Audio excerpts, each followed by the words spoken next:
You're watching the Green Machine live. You're home for Irish football news and nostalgia. David Dunn here on his own, really. Not for long, because you guys are going to be watching. Thank you very, very much. And we are going to be talking about Mike Dean and the controversy of what he admitted to this week. We're also going to be looking at, well, Stephen Kenny, he's got a bit of a squad dilemma coming up. The squad announced on the 1st of September. And also we're going to be having a look at, well, how the rest of the boys in green got on over the weekend. All of this and more coming up on tonight's Green Machine.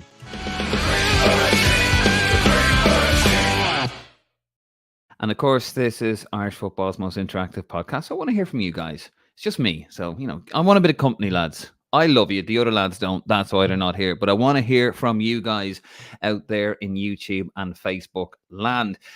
Speaking of which, don't forget to give us a cheeky subscribe over on YouTube. If you're not watching us already on YouTube, why aren't you watching us on YouTube? Watch us on YouTube. Go over to YouTube. We'll wait for you. Hit us a cheeky subscribe over there. You can head over to Facebook. You can head over to Twitter, Instagram, and you can also head over to our website, greenmachinepodcast.com. That's the greenmachinepodcast.com for more news and opinion. And yeah, what a day. No scum supporters on, just a very happy Red. I'm going to watch that viewership count go down. Great win for the Reds. Graham, are you on yet? Where's my fellow Red? Good man, Graham. Starry with you. He can't seem to comment on YouTube, Graham. Well, don't worry. You can comment here anyway. Fantastic. Just us here. What a fantastic win, eh? Against Newcastle. Go on the pool. Anyway, enough about that. We're going to get straight into it. We're going to get into the state of play. A little bit different. It's not going to be Irish-based-ish, anyway.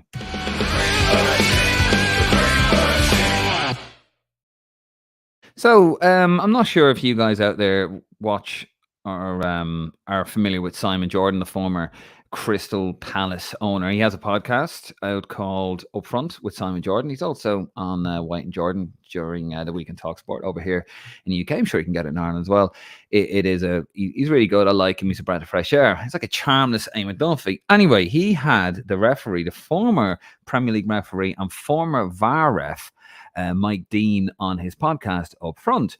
And Mike Dean was very upfront. He admitted in a game last season, again, between Chelsea and Tottenham, you might remember, basically, Chelsea wanted Spurs defender Christian Romero sent off for pulling Mark Cucurella to the floor by his hair. And it went to VAR, and it wasn't given. This is what Mike Dean had to say about it. I missed the stupid hair pull at Chelsea versus Tottenham, which is pathetic from my point of view. I didn't want to send him, Anthony Taylor, referee, up because he is a mate as well as a referee. And I think I didn't want to send him up because I didn't want any more grief than he'd already had. So basically, this is Mike Dean admitting that he had seen the very foul that the referee had missed, which is basically his job.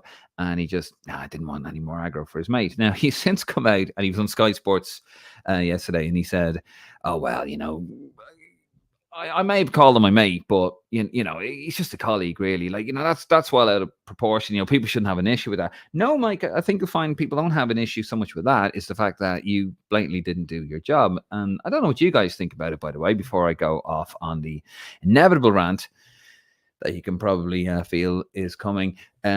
But yeah, tell me what you think about Mike Dean. Tell me what you thought about the decision. And actually, also, tell me what you think is the worst referee decision to go against Ireland. Do not mention Thierry Henry in Paris. Please do not, because that's been done to death. Besides the handball against Ireland, tell me what you think is the worst refereeing decision that's gone against the boys in green. But anyway, just going back to Mike Dean, I mean, a lot of these referees, they reckon, the abuse they get is terrible, which it is terrible. You shouldn't be getting abused, but it's hardly surprising when they're doing things like this, when they're missing things like this. Whatever better referee missing something in a heated moment, the game is very quick. It's filled with cheaters and divers. But when you actually have the luxury of sitting down and watching this on a television screen in a studio truck in the other part of the country, and you're still missing things, it's no wonder why.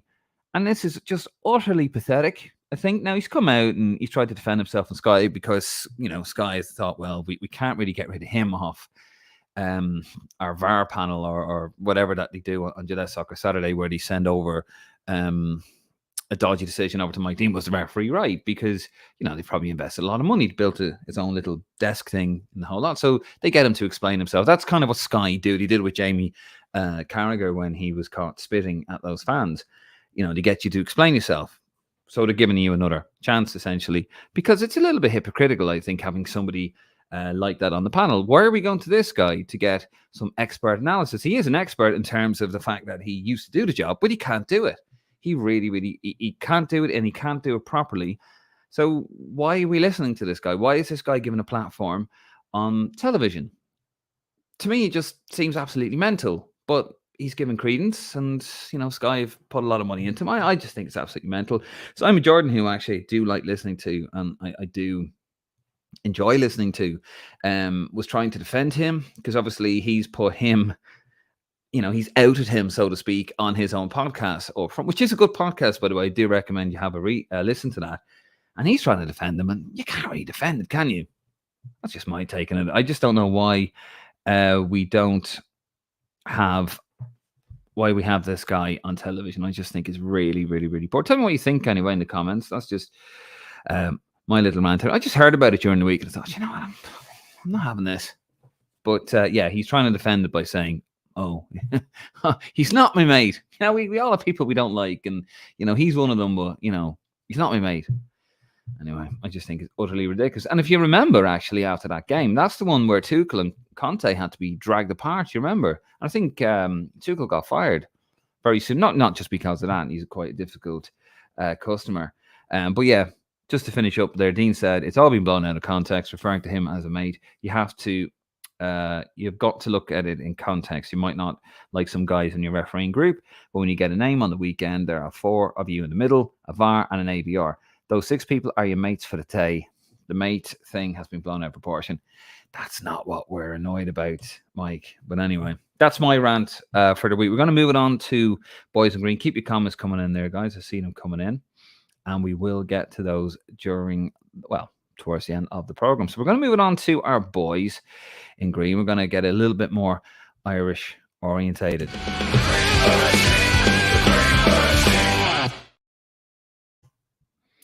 So anyway, here we are.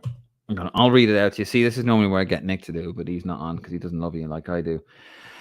Liam Delap, the son of Rory Delap. Liam Delap, apparently he wasn't eligible to play for Ireland. Apparently. Oh, God.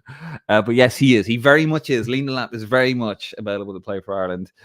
He is on loan at Hull City from Man City, and he got an assist in a 1-1 draw with Bristol City.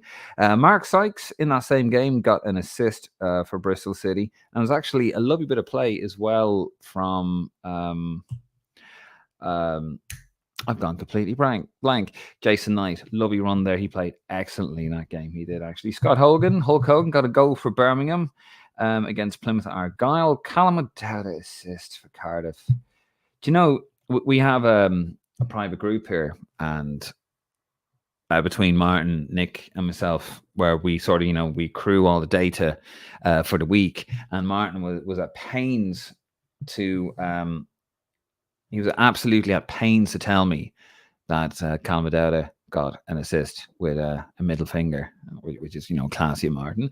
But then I was at pains to point out to Martin, yes, Sheffield Wednesday, the wonderful Sheffield Wednesday, who currently sit bottom of the championship with no points. Played 4, lost 4, 0 points. So I could get an assist against Sheffield Wednesday.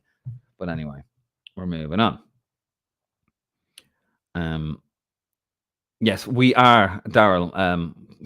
Daryl's just commented there over on YouTube. We're allowed slate O'Dowda all we want tonight without the backlash. I'm allowed to do it anyway, Daryl. I don't care.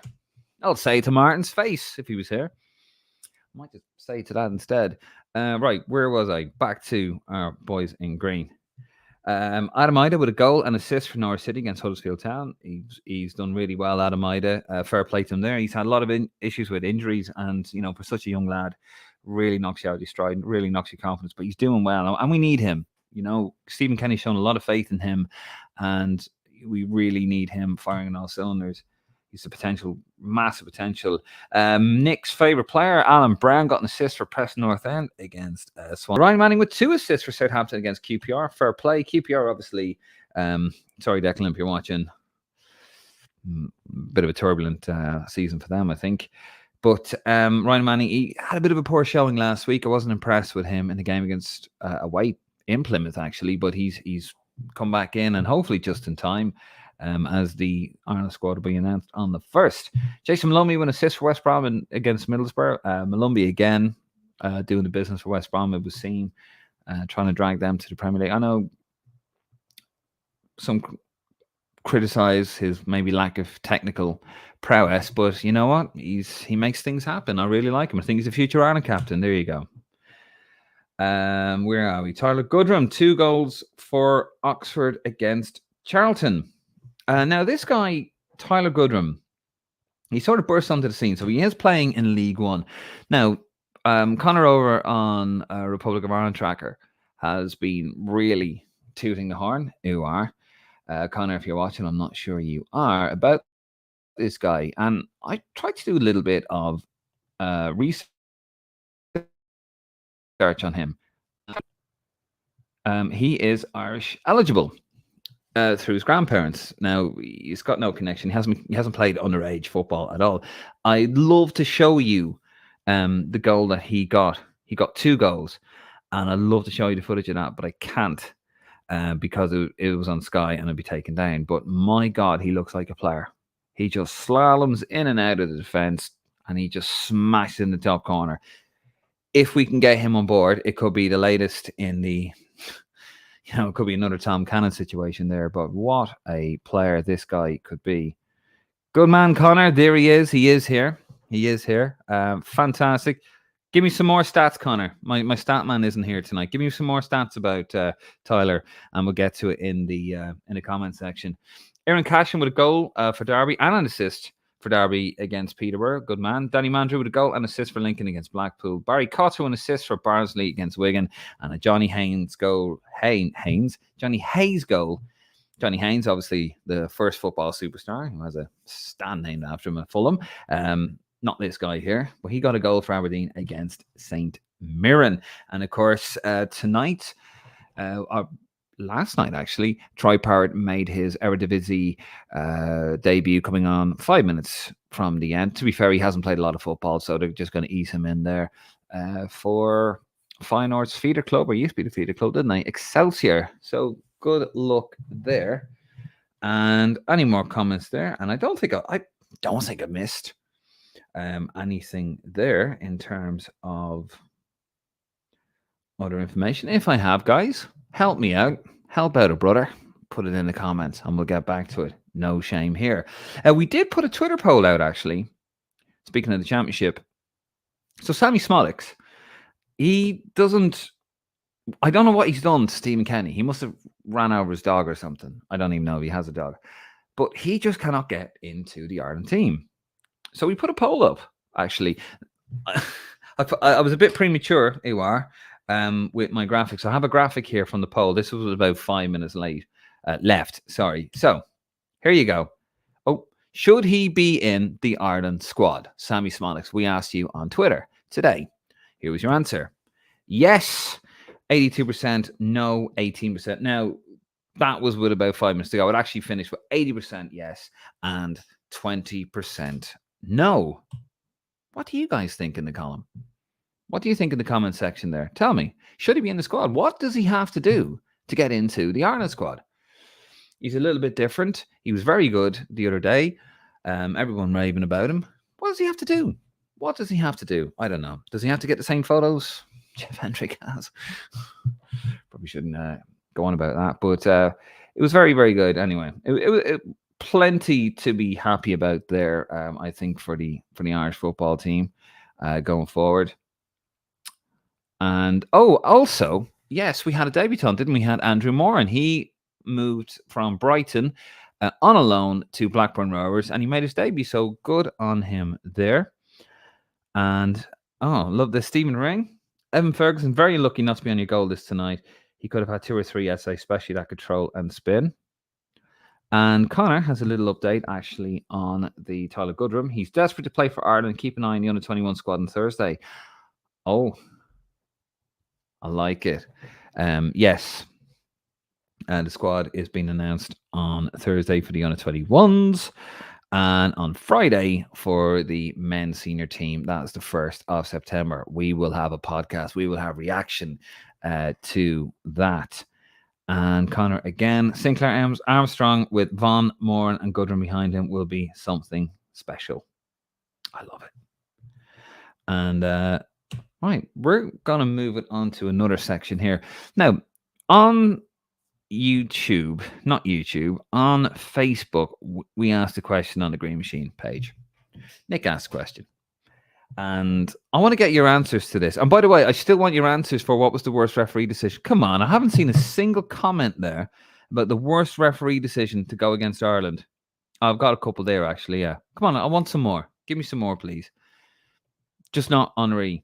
But anyway, we asked a question. Liam Lawrence only played for Ireland over a 2-year period, but certainly gave a good account of himself during that time. What players come to mind that had a brief Ireland career but impressed? Declan Rice's comments will be most unwelcome. So what Ireland player gave a really good account of himself, but had a very, very, very limited amount of time? Now, we don't want anyone who's been playing currently. We just want players that have been, that aren't in the current squad. So we had a few smart responses there. And I'm just trying to find, I had the comments here. This is what happens, lads, when you don't. Here we go. This is what happens when you're not prepared. We had a great comment there, actually. Wayne O'Brien, Sean St. Ledger, David Ford from Barrydun, Clinton Morrison from Shane Boland. 35 games, but gave it his all when in green. Yes, that came to an end for him, didn't it, after the 5-2 in Cyprus? Stan blamed him. I think it was him, Andy O'Brien, and Paddy Kenny as well. By the way, let me hear your suggestions, by the way, guys. Chris Morris, says Ray McNamara. Very interesting one, Ray. An unusual one, but bear with me, says Ray on Facebook. Chris Morris, only first choice fullback for about 3 years, but those 3 years include all of Euro 88 and Italy 90. 35 caps in total, fewer than you'd imagine for a man who played 8 games at major championships. Yeah, he was basically a replacement for Mark Lawrenson, who had to retire in 1988 after that injury against Wimbledon in 87. And he basically came in there. I mean, we could have Mark Lawrenson. I think McGrath probably would have played in defence. I think Mark Lawrenson played in midfield for Ireland. I could be wrong on that one, but I want to see more comments coming in. Damien Delaney, according to John Boyle, should have played a lot more than he did, in my opinion. Maybe wouldn't be as bitter as a pundit, John. Just saying. Joe Lapira says Shaff. Oh, God. Paddy Danny, Martin Rowlands, very unlucky. Was that the game he got stretched off with serious injury and pretty much ended his international career? Pretty decent player, could have done well for us. Simon Cox says John Boyle. I thought he was amazing when he burst onto the scene 2011, but proved he was gone in a flash. Eddie McGoldrick says John Kelly. And Brian Wilson, Brian, fan of the podcast, as you all are. Tommy Coyne. That was an interesting one, Tommy Coyne. He actually started, didn't he? It was him up front on his own because Noel Quinn was injured for USA 94. He did a few good things for us as well. Caleb Fulham was absolutely brilliant that night in Barry in 2009. He was. Paul Brackenres says Wes Houlihan. Fair enough. Grain Bar says another one. And Richard Keogh, Mick Wallace. You know what, Richard Keogh there, Mick? Yes, he was doing very well. And then obviously had that unfortunate incident at Derby where he eventually got sacked. I'll tell you one. Keith Fahey. Keith Fahey for me. Technically very proficient, excellent, very tidy on the ball. Always liked him. We looked a lot more balanced. He obviously had issues, didn't he? He went to England first of all from Pats, and it didn't work out for him. He came back and then he went again, and he retired quite early. But I always liked him in the midfield. He looked very balanced, played on the Trap a lot, and Trap did actually trust him. He scored that goal, didn't he, in Yerevan against Armenia, which was 2010. It was for the Euro 2012 qualifiers, and it turned out to be a very vital goal, that, because Armenia stuffed Russia and they stuffed Slovakia, didn't they, home and away, I believe. But anyway, a few more comments there. I'd like to hear from you guys. And because it's a bit of a short show, because it's just me waffling on, really. Actually, while I have you here, are you guys going to Paris? Who's going to Paris here, by the way? Darryl, I know you're going to Paris. I'm going to see you over there, pal. Who's going to Paris? I got my media badges, so hopefully we'll be doing a live show over there. Martin will be over there with me. Can't wait. I travel out in the 6th. I'm going over on Eurostar. The squad will be released on the 1st of September. And we will have some form of reaction, either audio or visual. Probably audio, to be honest with you, real life and all that kind of thing. But we will be over there. We will be meeting you lovely people out on the streets of Paris, which I cannot wait for. But the squad is selected on the 1st of September. So cannot wait for that. And actually, another thing I cannot wait for, and that is the return of... Where is the video? Aha!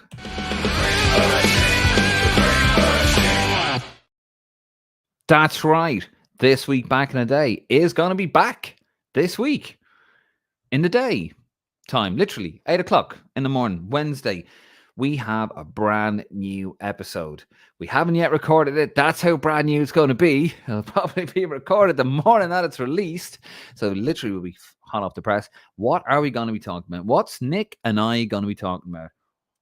Here's a little clue. Hello and welcome. Finally, the day has dawned for a game that will surely keep the nation on the edge of its seat all afternoon, because this is crunch time for the Republic of Ireland's World Cup ambitions. Victory against Holland this afternoon will, at worst, guarantee a playoff place against Asian opposition in our bid to qualify for Japan and Korea. What's required is a performance from Mick McCarthy's side above and beyond what has already been an impressive progression through World Cup Group 2. All right, I'll play the clip. You know you want it. Here we go. Now Roy Keane, you can always depend on him. Duff in close attendance. Keane is fouled. Duff helping it on towards Finnan. Finnan facing Cuckoo. And a little cross in there, and it's come through here. McAteer! That's right. We're going to be going back in the Wayback Machine. Nick and I are going to be talking about Ireland's famous victory over the Dutch at Lansdowne Road. It was all to play for that afternoon. I was in Slane. I was actually watching on the big screen, and I think Ash were due to come on afterwards. Good luck trying to follow that act. And we're going to find out where Nick was anyway. I'm not sure if he was at it or what he was doing. He's probably like in a pram or something, since he's, a little baby. Do you know what? I'm going to play a clip here. A mate of mine, he's probably going to be watching this here. Frank, if you're watching. We always talk about this piece. Who remembers this clip here? Now, when I watched it live, I watched it on Sky because it was broadcast on Sky Slane. Sorry, I didn't have. I couldn't say no. I want to listen to George. But do you remember this? The back pass. I think we were 1-0. I think we're down to 10 men. It was still 0-0. But who remembers this absolutely mad back pass to Shay Given? And George Hamilton's commentary, very important. Have a listen. Lost. That shouldn't be any trouble though to the defence. Oh no! And penalty is it? No, it's not. That's unbelievable. No, that is unbelievable. It can't be. Well, it started. That should be simple. Oh no! We always talk about that, even to this day. It was an incredible afternoon. Terrible, but well. What do you know? We have time in the comments anyway. I remember, I've watched it back. It was a dreadful performance, but it was a great win. It was one of those, like Portugal at home. We were absolutely dreadful, but we somehow got a result out of that. And we got a win. But we're going to be talking about that anyway. That will be released. That will be coming your way this Wednesday, 8 a.m. It's on the 30th anyway. So it's a couple of days before the actual anniversary, but I cannot wait for that. And actually, I cannot wait to get your comments. We're going to see it out. Let's have a look here. There we go. Darryl O'Connor, good old Darryl, on a YouTube channel. Story Dave, still haven't got the full Holy Trinity for the new season. We haven't, have we? It's me. It's just been me, Darryl. The other two, just... See, I love you. Mick loves you as well, and so does Mannequin. But yeah, we still haven't managed it real life, but you know what? We love doing it. I love doing it. I love talking to you guys. And, the podcast is growing from strength to strength. And we want to meet more you people. We want to talk to you people. We want to hear from you people.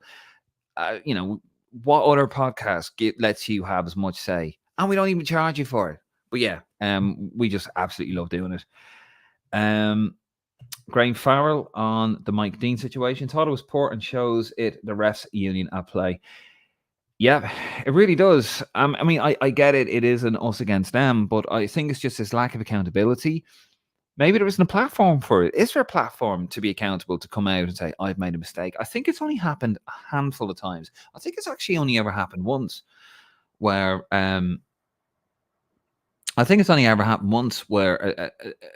a referee's come out after and said, yeah, I'm sorry, I got that wrong. If I remember, in the Premier League. And then they were told, no, not to do that. I don't know. It's a legal thing. It frustrates me. Stephen Ring, the referee in general, when we played away to Portugal, was diabolical. He made too many bad decisions that night to pick one. Absolutely, Stephen. And that was the night where Ronaldo broke the record, didn't he? He equaled and broke the record. And he had a big smile on his face when he scored, I think it was like 95th minute. That made me sick to my stomach. Daryl over on YouTube. In recent years, other than the handball, do not mention the handball, Daryl. I felt we were robbed of a point against the Portuguese. Yes, as Stephen alluded to there, we played way too much time. Ref played way too much time. UEFA, FIFA favour the bigger countries, not little Ireland. Yeah, we've had some shockers, haven't we? Darryl, again, we're allowed slate or doubt all we want tonight without backlash. I always do it. I think for me, obviously the one in Brussels in 81, where there was a dodgy referee decision given and a free kick went against us, and it actually cost us qualification. I think it was goal difference. If you guys remember, it was goal difference. We failed to qualify for that World Cup 82. That would have been one of our best teams. We had a phenomenal team for that tournament. I actually have that on. I must look that, but I actually have that on video somewhere. I must have a look at that. And who remembers Brussels? I'm just thinking of Belgium here, actually. But he remembers Brussels when it was 97, the World Cup qualifier, and the playoff, and they scored a goal, which knocked us out, and it actually was from a throw-in, a Belgian throw-in. It should have been ours. We could actually do a stream about crap decisions against Ireland. Anyway. Daryl O'Connor again. Please God, Kenny, do not put a doubt in that squad on Thursday. You know he will, Daryl. And you know he'll probably start. And you know Martin will be on here, as per usual. Leave him alone, Dave. He's brilliant. He's fantastic. It's not his fault. He's shit.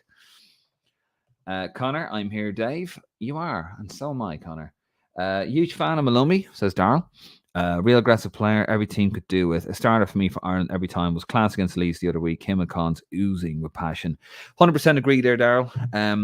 I think we've a lovely balance there with Knight, Malumbi, and Cullen in there. And, Malumbi's a destroyer, isn't he? He goes in there, he's about, he's nasty, he's niggly, he's annoying. I say he's a bastard to play against, and I love it. And you need that aggression, otherwise you're too pedestrian.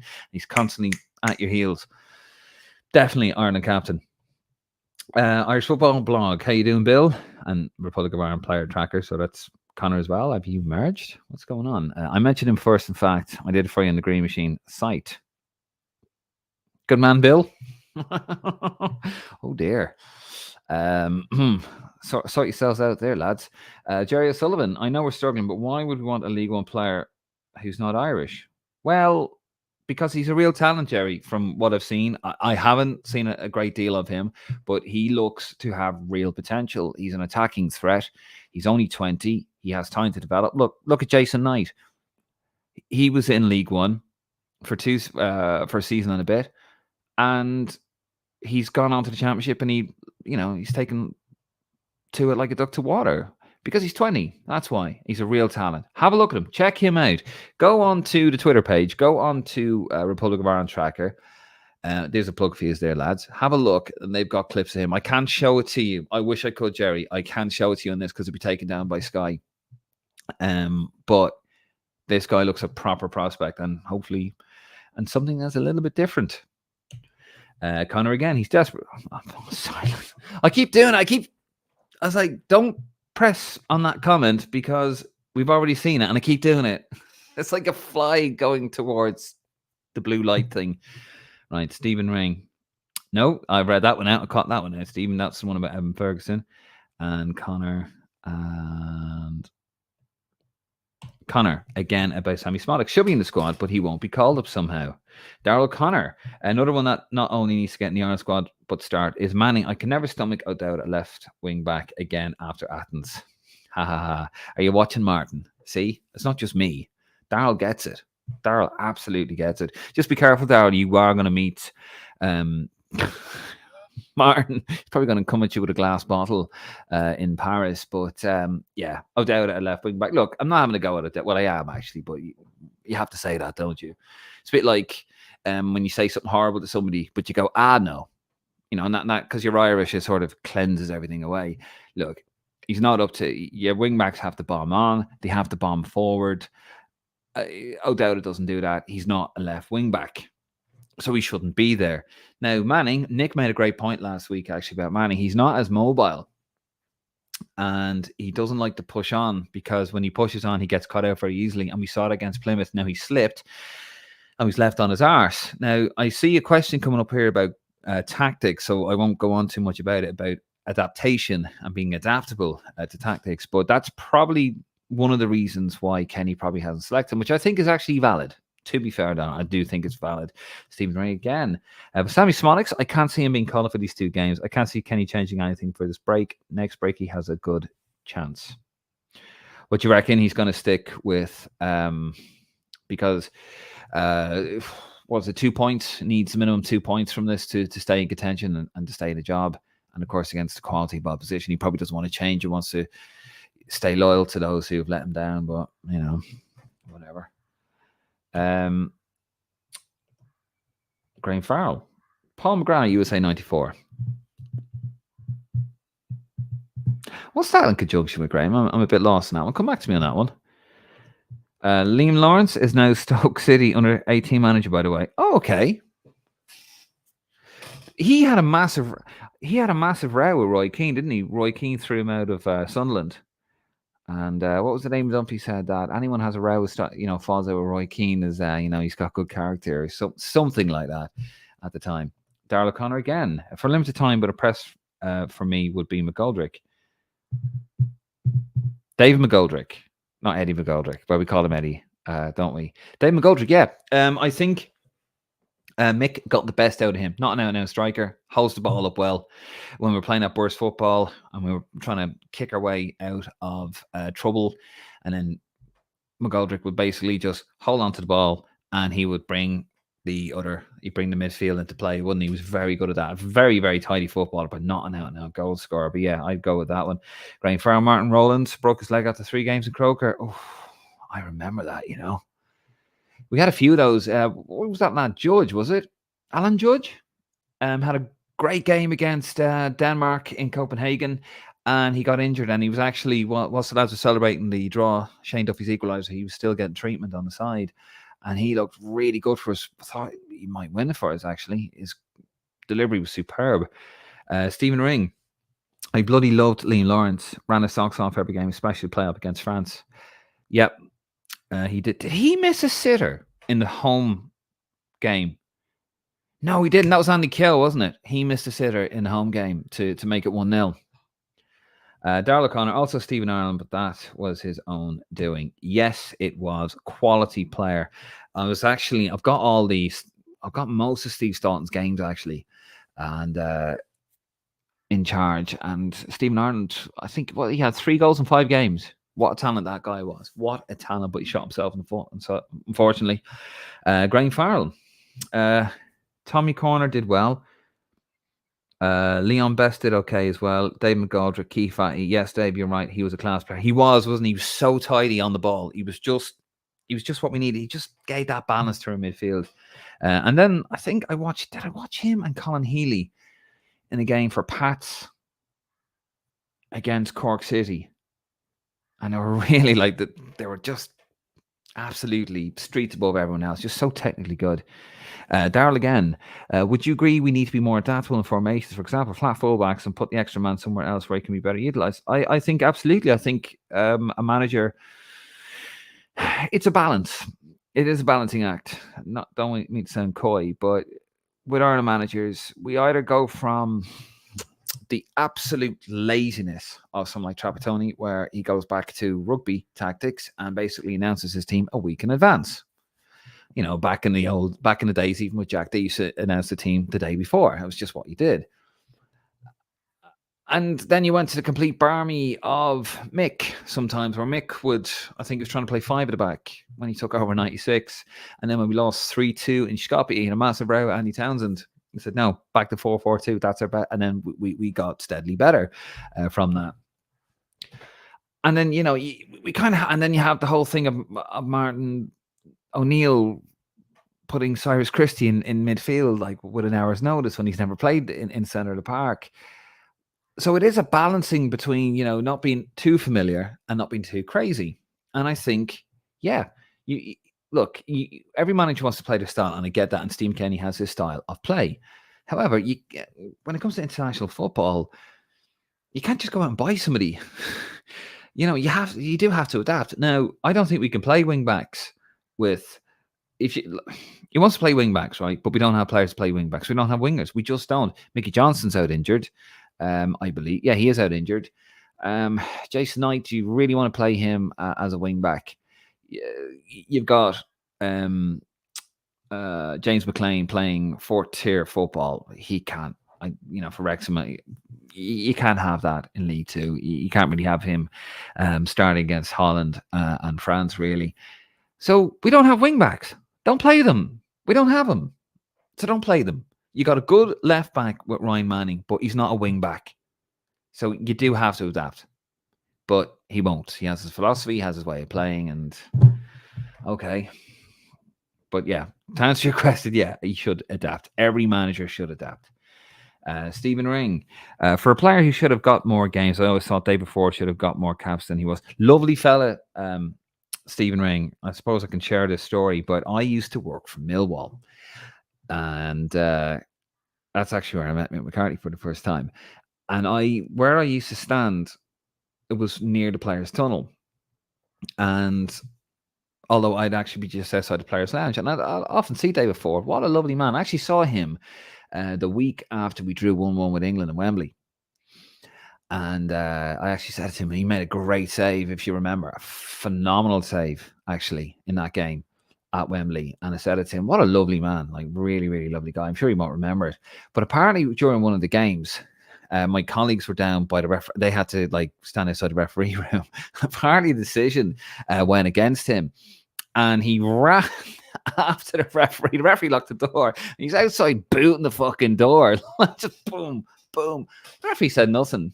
You know, so I was giving the referee a stick earlier on, but there you go. The referee didn't open the door, so he couldn't see who it was. And they were just like, just let him do that. And then, you know, we didn't see it. He'll calm down. It's a heat of the moment. So, you know, sometimes back in the day, referees would allow a lot. But yeah, that was a story about him. I don't know what it was over, but I remember my mate telling me that. So it's from a very reliable source. But anyway, I digress. Graham Farrell, Tommy Coyne did well for the small period he played. Keefe is another one. Yep. Here we go. Squad is out on Thursday at 12 and the 21s at 2. Oh, sorry, Connor. I got my times wrong. I do apologize. These guys live and breathe the current game. I live and breathe the game of the past. But they would know a lot more than I would. Graham Farrell, Owen Coyle, one cat wonder. That's right. It's like in 94. Was that against Bolivia? I could easily Google it, but I think it's more fun to have a conversation about it. Owen Coyle, was that against Bolivia? Come on, help me out there, guys. I don't want to Google it. Darrell O'Connor, maybe like a 4-2-3-1, especially playing against weaker opposition where 5 at the back isn't necessary. Yeah, absolutely. You know, adaptation. Just looking at that there in my head, adaptation is the key, Darrell. If you just play if you play a rigid system and you don't have the players ready to play it, you're going to be very easy to play against. And we are very easy to play against. Jack would play 4-4-2, and then he would play 4-5-1 towards the later when he had the wingers coming on. We had Stan and Phelan, and and he brought on McAteer and all that. Because we played one up front in USA '94, but even when we played 4-4-2 in the early days in the '80s, you knew what you were going to get. But you had quality opposite. You had quality players. You had players like Ronnie Whelan. Once you got the ball into their opposition and he won it from you, they could play the ball any way they wanted. So you knew what you were going to get, but good luck trying to stop it. But we don't really have that. We don't have the same quality. So I think he has to be cuter. He has to be a bit more coy. You can still play good football. Just, we just need to be hard to play against. And I think we need a lot more aggression as well. I've said it from day one, and that is a coaching issue. Our players have to be more aggressive when they're playing.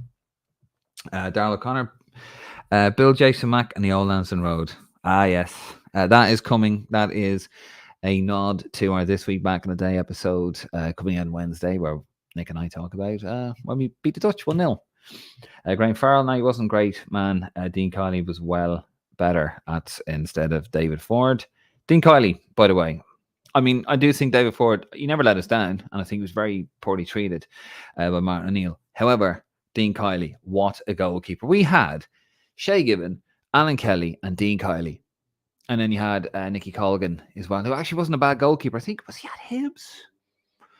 Yet again, I could easily Google this, but I'm trying to go off memory. But we had 3 quality goalkeepers.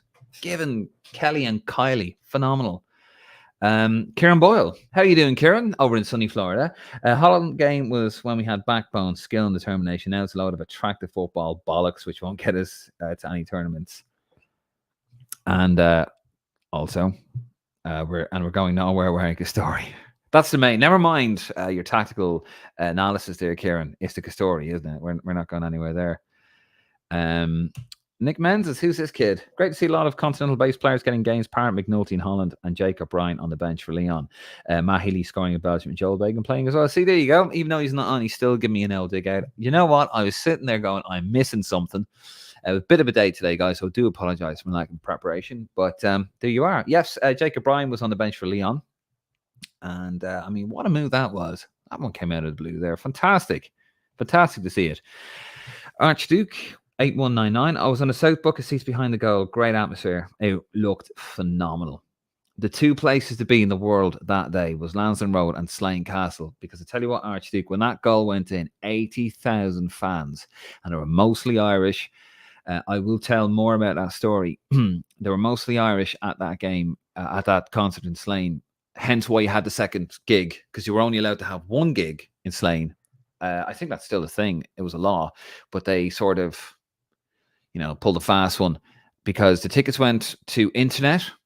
I'll tell more about it, but yeah, it was mostly Irish fans of that, and it was amazing. 80,000 fans. But I'll tell more about that on the podcast when we do that episode on Wednesday. Darrell O'Connor again. The match where the famous handshake between Mick and Roy, limp handshake. Kieran Ball, shite game, shite football result, multiple successful qualifying campaigns. Now we pretend to play passing game and are shite, plain and simple. There you go, Kieran, with the positivity over there. I mean, you do have a point, Kieran, but we played some decent football on the Mick, don't forget. But you're up against a class team like Portugal and a class team like Holland at home, so we won't be too harsh. Graham, really worried about left back for the upcoming game. I agree. The only one we have doesn't fit in the system that Kenny wants to play, and he's probably going to play O'Dowda, who is not a left wing back, because he doesn't bomb on, and your wing backs have to bomb on. It's that simple. Graham Farrell again. I remember watching it, Dutch game. Van Gaal made a bollocks of it. We went 1-up, he threw forwards on in the hope that he'd get something, but it never happened. I thought we played really well, except for Gary Kelly. Were great in the day. He was a bag of nerves. He was when he Mark Overmars. And we remember the tackle, don't we? From Mark Overmars. Hold on a second. Actually, here, I have it here, guys. Here's a little bonus clip. Watch this. Let's look at Keane for a second. He certainly set his stall out, as I say, in the Classics very early on, didn't he? Just in the first minute of the game, he did exactly what we needed to do with John and Liam, and I said beforehand, let them know you're there, test their attitude, and there's a ball played in here, and this is in the first minute, and if you watch him here, whack!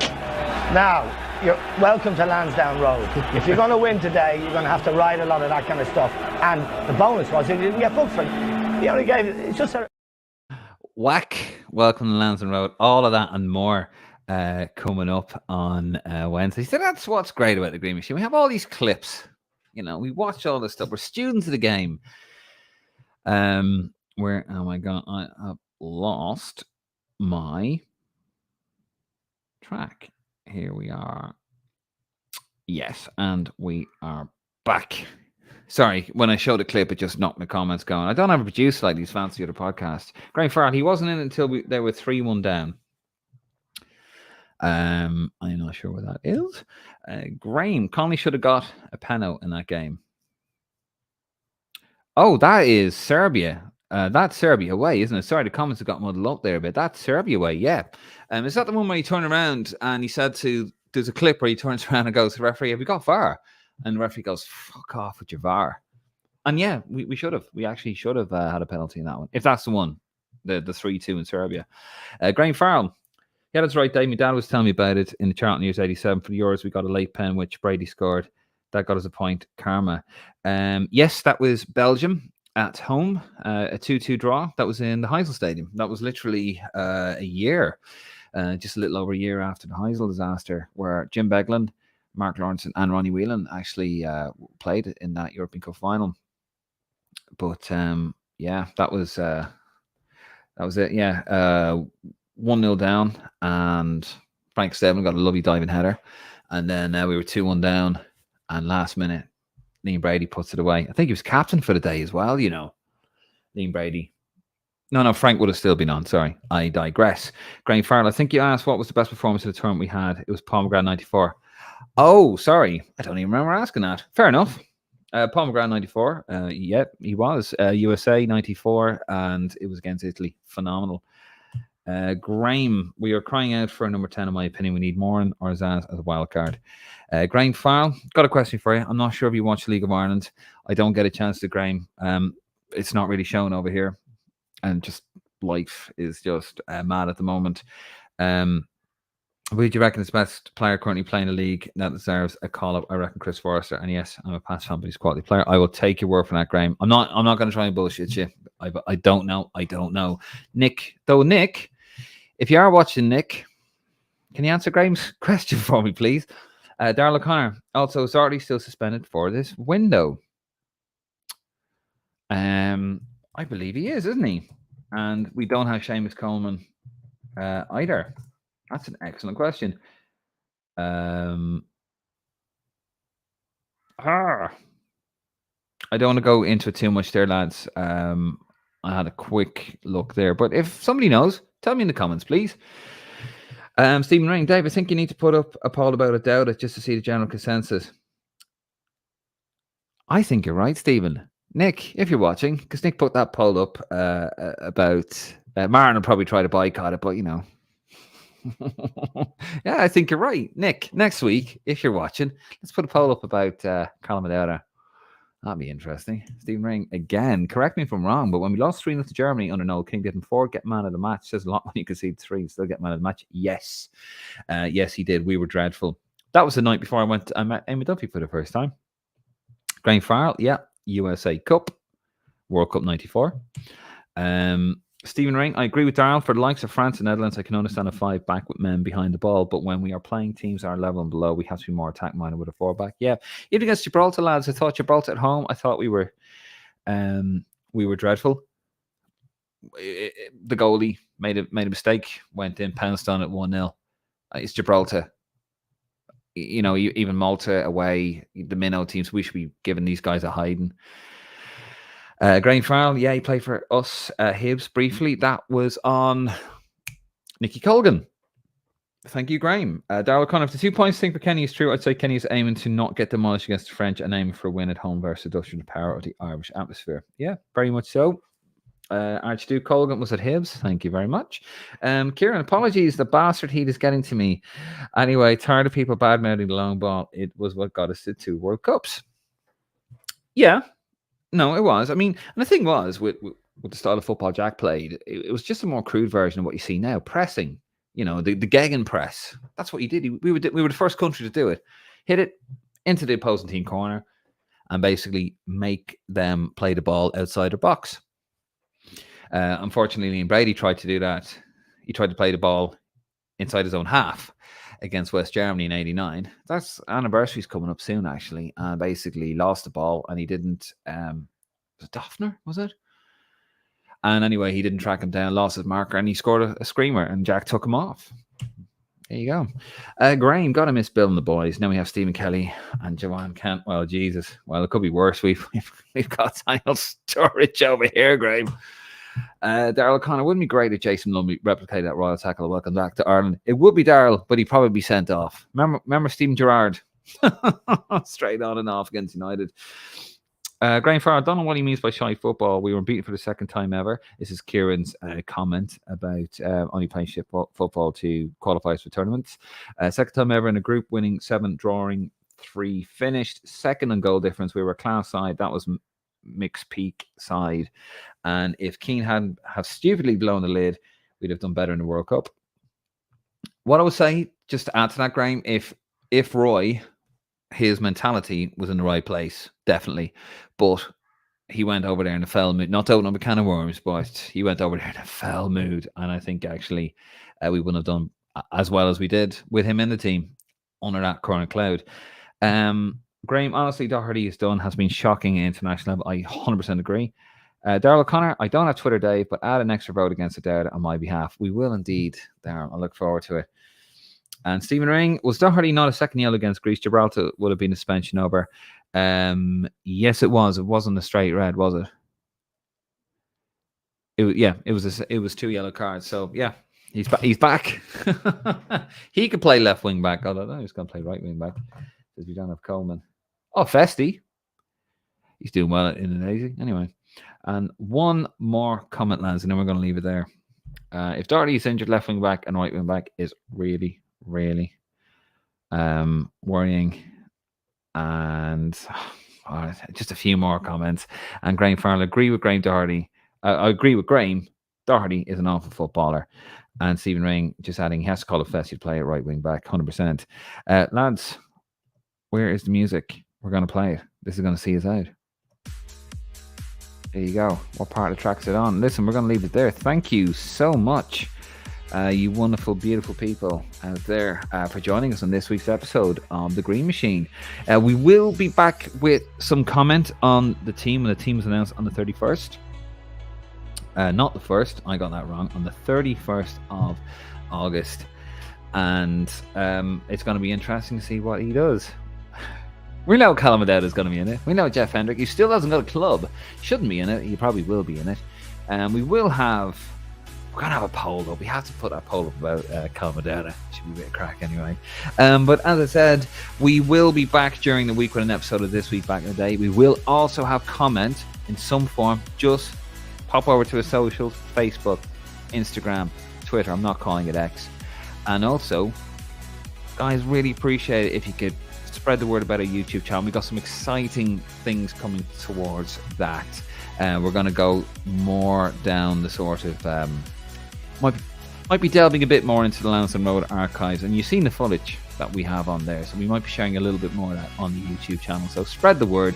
Please tell people about us. If you like what you hear, spread the word about the Green Machine podcast. Spread the word about Lansdowne Road. We really appreciate it. Anyway, enough waffle from me, lads. We'll see you again next Sunday, and we'll also hear from you during the week as well. But yeah, that's it. Thank you very much for joining us, guys, and good night, God bless, and enjoy the rest of your Sunday with whatever's left of it.